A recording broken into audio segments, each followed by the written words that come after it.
बिहार का खेला हो गया खत्म। लालू के ऑफर को नीतीश ने ठुकराया। पलटी मारने से चाचा ने किया इनकार। नीतीश के लिए होती रही है लड़ाई।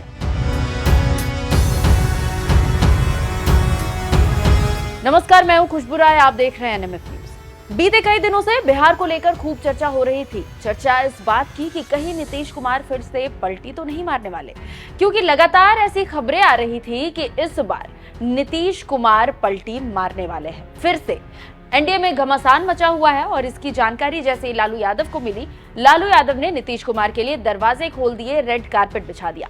लेकिन नीतीश कुमार ने लालू की इस मेहनत पर पानी फेर दिया और पलटी मारने से साफ साफ इनकार कर दिया। इन सबके बीच ये बात तो साफ हो गई कि नीतीश से बिहार की राजनीति है और नीतीश ही बिहार की राजनीति है। बिना नीतीश के बिहार की राजनीति का एक पत्ता भी नहीं हिल सकता। अमित शाह के बयान से मचा था घमासान।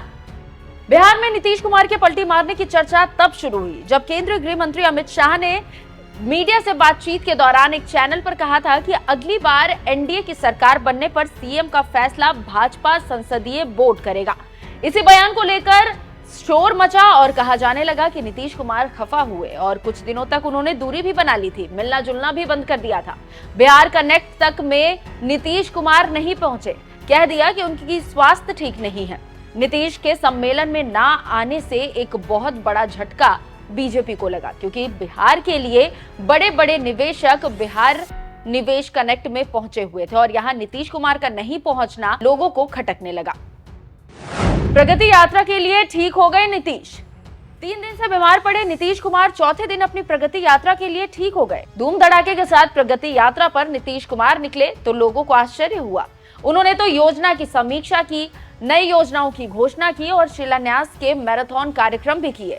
हालांकि मीडिया से दूरी बनाई। तस्वीरों को देखकर यह भी नहीं लग रहा था कि वो बीमार थे। इन्हीं गतिविधियों से आरजेडी को लगने लगा कि अब एक बार फिर नीतीश कुमार पलटी मारने को तैयार है। तो बिना कुछ सोचे समझे लालू यादव ने नीतीश कुमार को माफ करने की पहले तो बात कही और उसके बाद उनके लिए दरवाजा खुले रखने की बात भी कही थी। हालांकि नीतीश बार बार कहते रहे कि वो 2 बार गलती कर चुके हैं, अब वो एनडीए को छोड़कर वापस से गलती नहीं करेंगे। हमसे गलती किया 2 बार, हम कभी उन लोगों को साफ किए और फिर बाद में हटा दिए। अब हम कभी इधर उधर नहीं जाएंगे, हम लोग शुरू से साफ थे।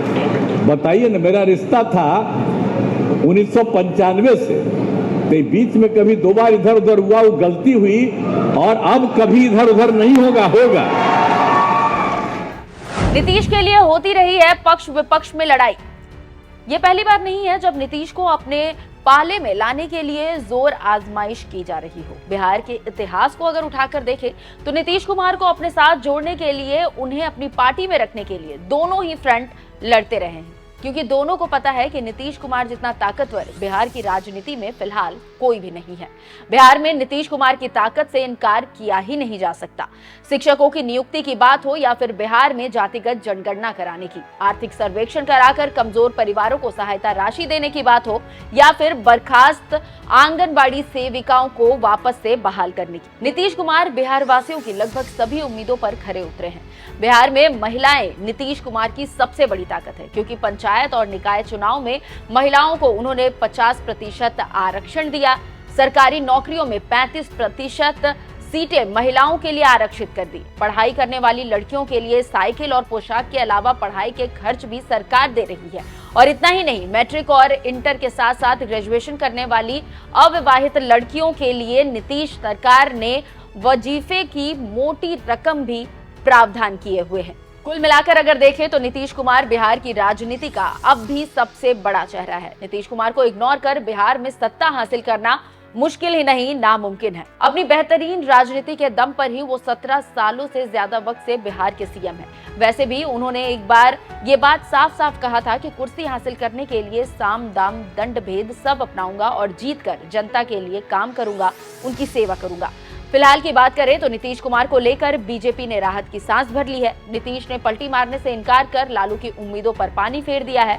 इज्जत बचाने के लिए अंगूर खट्टे हैं कहकर तेजस्वी ने दरवाजा बंद कर लिया। अब आर पार की लड़ाई है। देखना अहम होगा कि चुनाव में क्या होता है और उससे पहले बिहार की राजनीति किस तरीके से गर्माती है। फिलहाल इस रिपोर्ट पर आपकी क्या राय है, कमेंट कर जरूर बताइएगा। नमस्कार।